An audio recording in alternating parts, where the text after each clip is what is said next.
You know exactly what to do, and yet you feel yourself frozen at the edge of your own life. The conversation you need to have, the habit you need to build, the project that could change everything. They all stand in front of you like open doors you somehow can't walk through. Your chest tightens when you think about starting, and so you reach for your phone, your distractions, your favorite way of disappearing. Hours pass, days pass, sometimes years pass, and the gap between what you know and what you actually do stretches like an ache inside your ribs. A part of you whispers, "What is wrong with me?" And another part quietly shuts down because it is tired of hearing that question. If this feels uncomfortably familiar, know that you are not here by accident.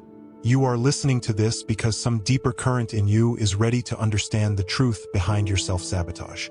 So stay with me, breathe with me, and if these words land in your soul, let yourself save this space, follow it, and return to it as a companion on your awakening. Right now, I want you to notice your body more than your thoughts.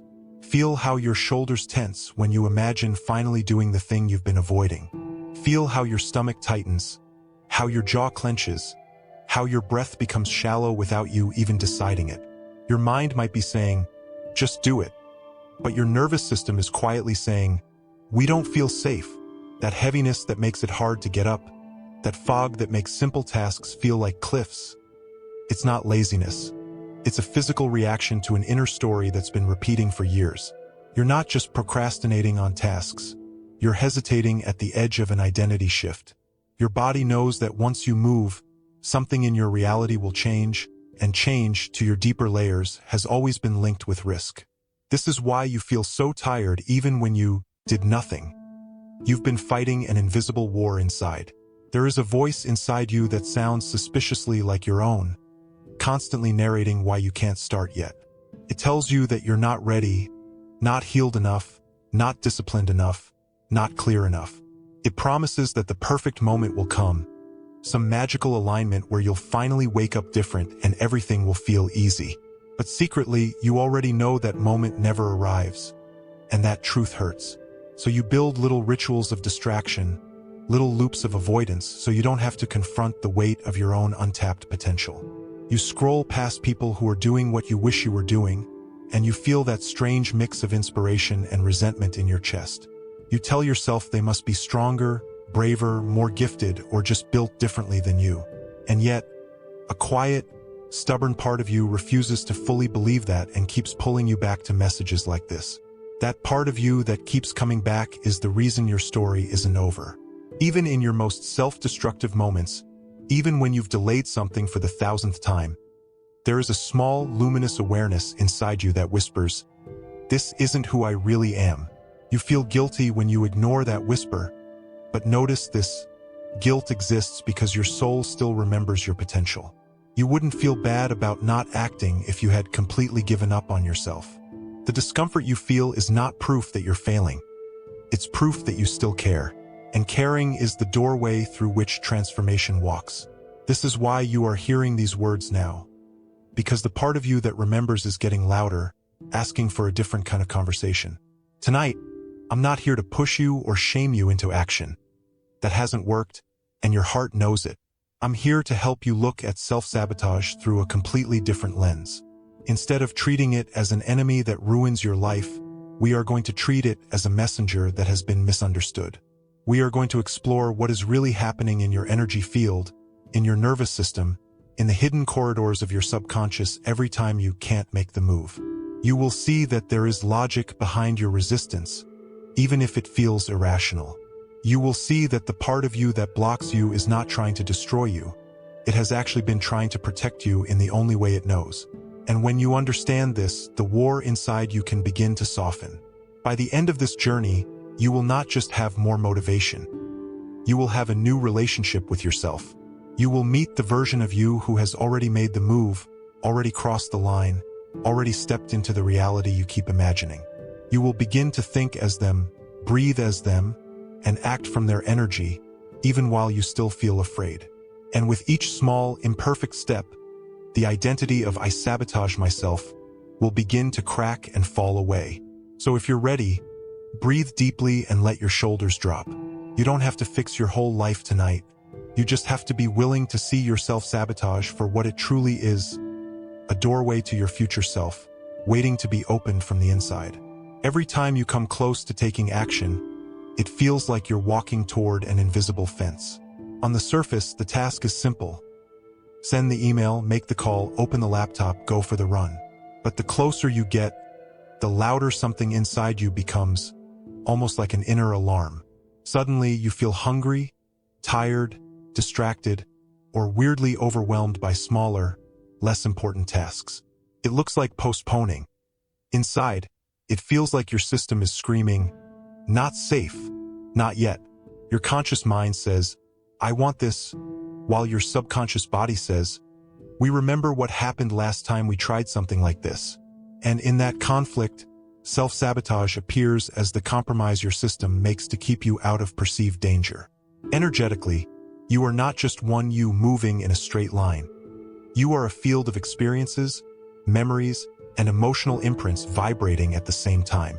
Some of those memories are victories, moments when taking a risk led to expansion and joy. Others are moments where stepping out, speaking up, or trying something new led to embarrassment, rejection, failure, or loss. Your nervous system does not measure how big or small those events were logically. It only stores the emotional charge. When you move toward change in the present, those old imprints light up like warning signals. Your mind says, "This is a new situation." But your body says, "I've seen this pattern before and it hurt." So your system elects self-sabotage as a shield, blocking you from repeating what it believes almost broke you. Self-sabotage is not random. It has structure. Sometimes it appears as perfectionism, where nothing you create ever feels ready enough to share. Sometimes it appears as chronic procrastination, where you wait until the last possible moment and force your nervous system into panic mode just to move.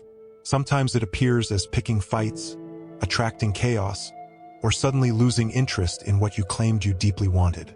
Underneath all these forms is one core strategy. If you can delay or derail the action, you can delay or derail the possibility of pain. The more intense the potential emotional risk, the more sophisticated your self-sabotage becomes. In this sense, your self-sabotage is like a bodyguard who uses messy methods to keep you away from situations it doesn't trust. On an energetic level, there is another layer, your identity. You have spent years, maybe decades, calling yourself certain names and living under specific roles.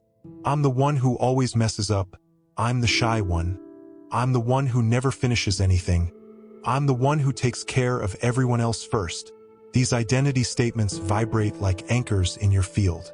Whenever you try to take action that contradicts them, like being visible, consistent, bold, or self-honoring, your system experiences that as a threat to its known structure. It's not just about doing something new. It's about becoming someone new, someone your old self-image cannot control. And so your self-sabotage rushes in to pull you back into the familiar version of you. Because familiarity, even if painful, feels safer than the unknown. There is spiritual intelligence in this pattern, even if it doesn't feel spiritual at all. That intelligence says, "We will not move forward until you can move in a safer, more conscious way." Your resistance is not asking you to abandon your dreams. It is asking you to upgrade the way you relate to yourself as you pursue them. If you try to force your body into action while ignoring your emotional truth, you recreate the same energy that hurt you in the first place: pressure, neglect, abandonment of your inner world. So your system refuses, digs in its heels, and makes you fail at moving forward. It's not sabotage for the sake of chaos. It is sabotage for the sake of survival as your nervous system understands it. And the moment you recognize this, blame starts to soften around the edges. This is where the door opens. When you stop calling yourself lazy, broken, or hopeless, and instead see a highly intelligent system trying to protect you based on outdated information, you step into power. You realize that your job is not to annihilate self-sabotage, but to update it. You are the one who can teach your body that not all action equals danger, that not all visibility equals attack, that not all change equals abandonment. This is where future self-psychology becomes medicine, because the version of you who has already made the move holds exactly the information your nervous system needs. Proof that you can walk into the unknown and still be safe, supported, and whole. What if the part of you that keeps blocking your progress is actually the most loyal part of your psyche? Imagine that your resistance is not a villain in the story of your life, but a guardian that loves you fiercely, whether you love it back or not. It remembers every time you were pushed too hard, every time your feelings were dismissed, every time you were told to just get over it and perform. It remembers standing there when you were overwhelmed, scared, or humiliated, watching no one step in to protect you. So now, whenever it senses the slightest echo of that experience, it steps forward like a shield. It says, if I have to make you scroll all night, binge watch, pick a fight, or shut down to keep you from reliving that pain, I will. In its twisted way, your self-sabotage is an act of devotion. When you see your resistance as devotion, the way you speak to yourself changes. Instead of, why am I like this? You start to ask, what is this part trying to protect me from? You get curious about your patterns instead of violent with them. You notice that whenever you procrastinate on a project, there is a deeper fear beneath it. Fear of being seen, fear of failing, fear of succeeding and then losing it all. You notice that every time you ghost your own goals, there is a hidden story running the show. If I never really try, then I never have to face the possibility that I'm not good enough.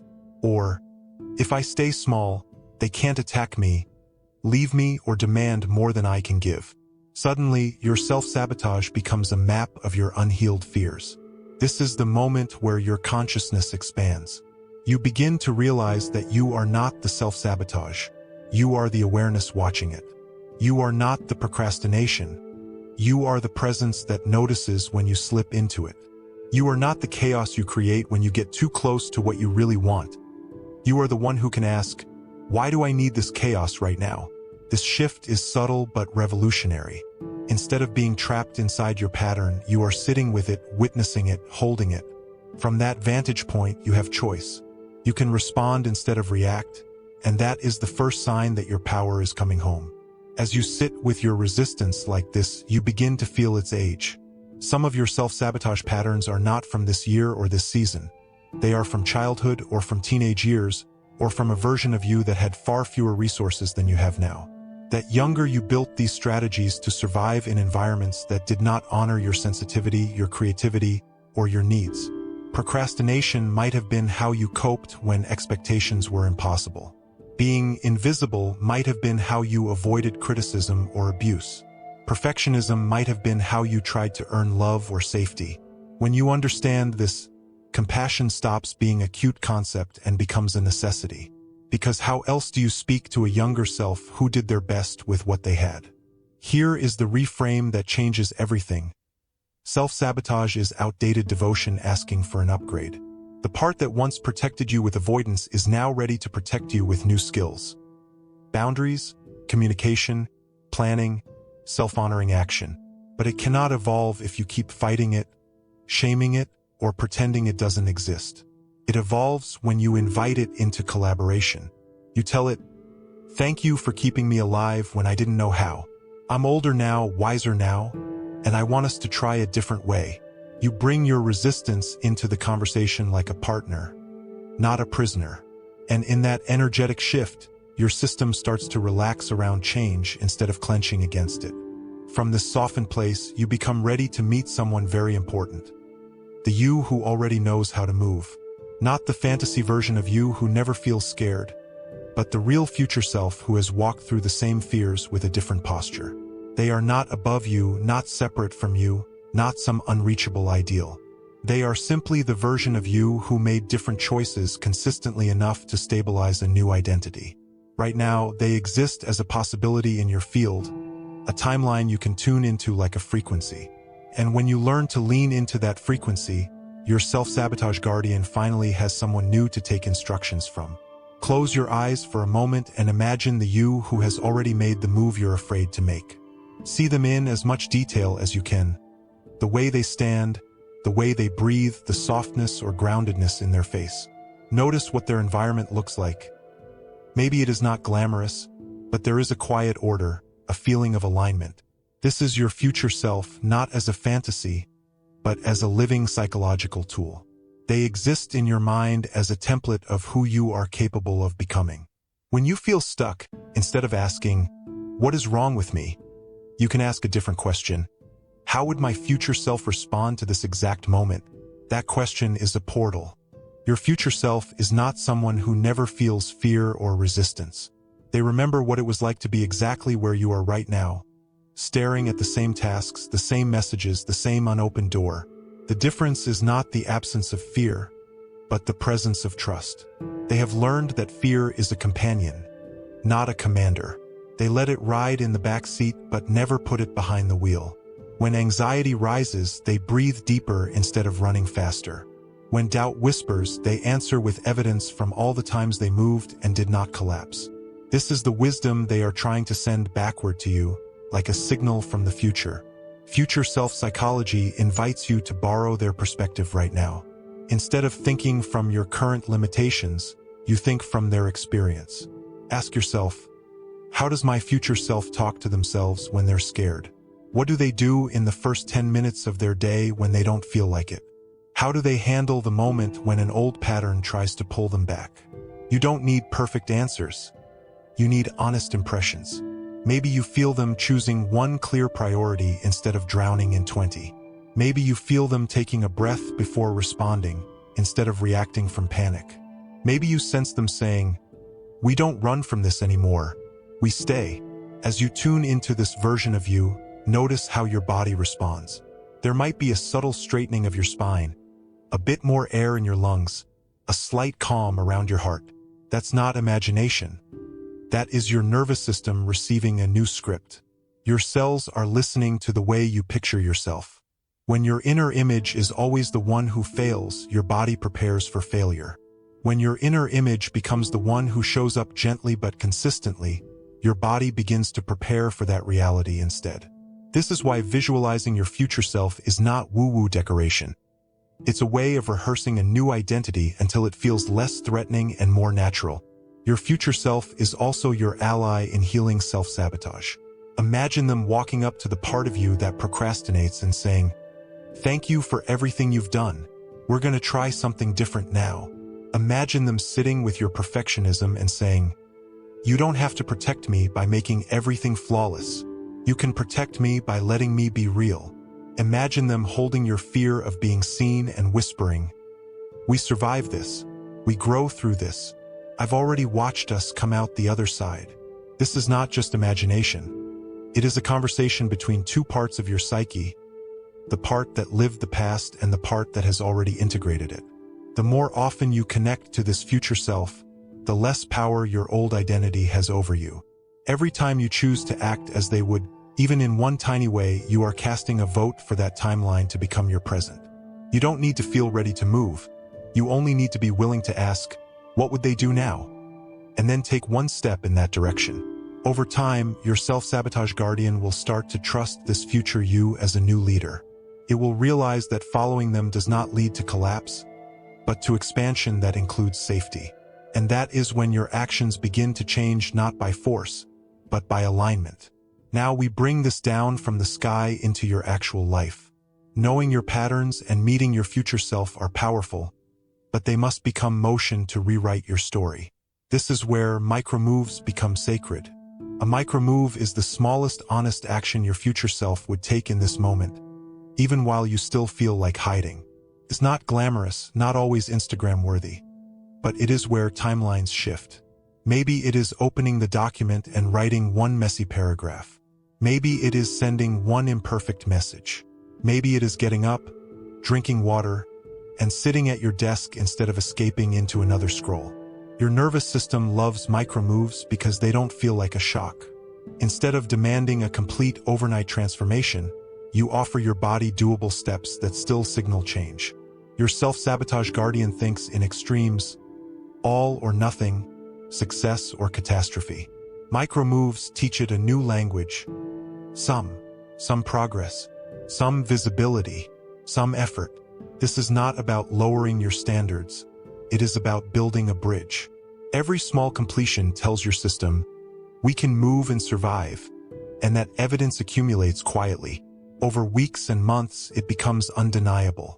To make micro-moves powerful, you tie them to identity, not just tasks. When you sit down and write for 10 minutes, you don't say, "I only wrote for 10 minutes." You say, "I am someone who shows up to my work, even for 10 minutes. When you go for a short walk instead of skipping movement entirely, you don't say, "That wasn't a real workout." You say, "I am someone who honors my body, even in small ways." When you answer one email instead of avoiding your inbox for days, you don't say, "I barely did anything." You say, "I am someone who faces what I fear, one message at a time." This language trains your subconscious to see you as the kind of person who moves, even imperfectly. The key is consistency over intensity. Your self-sabotage gets activated by big, dramatic pushes that remind it of burnout and collapse. So instead of sprinting, you commit to a steady walk that feels almost gently boring in its reliability. You decide that 3, 5, or 10 minutes of aligned action every day matter more than a single burst of unsustainable effort. In this way, you become trustworthy to yourself. Trust is built not by promises you make at 2 a.m. in a wave of motivation, but by what you repeatedly do at 2 p.m. when you're tired, uninspired, or afraid. Your future self is not built in moments of hype. They are built in moments of quiet follow-through. As your micro-moves stack, you will feel old patterns trying to pull you back. There will be days when the urge to sabotage feels stronger than your desire to grow.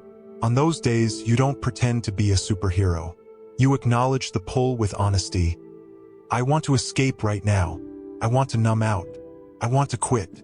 Then you ask, "What is the smallest act of loyalty to my future self I can still choose?" Maybe it's not your whole routine. Maybe it's one breath, one page, one call. You are not aiming for perfection. You are aiming to keep the thread of connection unbroken. Even when you fall, that one small act becomes a hand that reaches forward and says, "We're still on the path."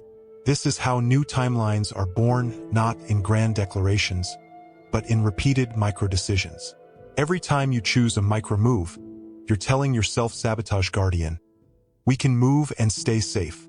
Every time you keep a tiny promise, you're proving to yourself, "I am no longer the person who abandons me." And slowly, the story, "I know what to do but can't do it," begins to dissolve. It is replaced by a quieter, truer narrative. "I know what to do, and I am learning to move in ways that honor my nervous system, my soul, and my future." That is real power. You are not the same person who started listening to these words. Something in you has been named, seen, and reframed. You now know that your self-sabotage is not proof of your brokenness, but evidence of a system that has been trying very hard to keep you safe. You have met your resistance as devotion, your future self as a guide, and your micro-moves as sacred instructions. You have looked into the gap between knowing and doing and discovered that it is not empty. It is filled with unhealed fear, outdated identity, and untapped courage. That gap is where your transformation is happening right now. And as you breathe in this awareness, a new question arises. Who are you willing to become from this moment forward? Identity is the deepest layer of this work. For years, you may have called yourself the one who never follows through, the master procrastinator, the self-sabotager. Those labels have been like spells you unknowingly cast over your own life. They made it easier to stay stuck because they told you that stuckness was just who you are. Today, I invite you to softly break those spells. You are not your patterns. You are the consciousness that can witness, understand, and reshape them. You are not the story you've repeated. You are the author who can write a new chapter. Your future self is not a distant stranger. They are the part of you bold enough to believe that this chapter can be different. Integration happens in small, very real choices. After this ends, your mind might want to rush into grand plans. Huge routines, massive changes, big promises. Smile gently at that impulse and remember what you've learned. Instead of rewriting your whole life overnight, choose the next 10 minutes. Ask yourself with full honesty, what is the smallest, clearest action my future self would take in the next 10 minutes? Then take it. That action is your bridge. That action is your declaration. That action is you proving to your self-sabotage guardian, we can move now, and I will not abandon you while we do. As you move forward, there will still be days of resistance, fear, and old habits. This does not mean you have failed or gone backward. It means you are human, rewiring deeply ingrained patterns. On those days, come back to this message. Let it remind you that there is nothing wrong with you for feeling stuck. Let it remind you that understanding your psychology and your energy is part of your spiritual path. Let it remind you that your future self is always here, offering you a hand, not in judgment, but in companionship. You are not behind. You are precisely on time for your own awakening. Your life will shift not because you watched one video or heard one message, but because you keep choosing alignment in small, repeated ways. Each time you do, you step more fully into the version of you who acts in harmony with what they know. Each time you do, you shrink the distance between your insight and your implementation. Each time you do, you become a living example that self-sabotage can be transformed, not by violence, but by understanding and integration. This is the quiet revolution happening within you, one choice at a time.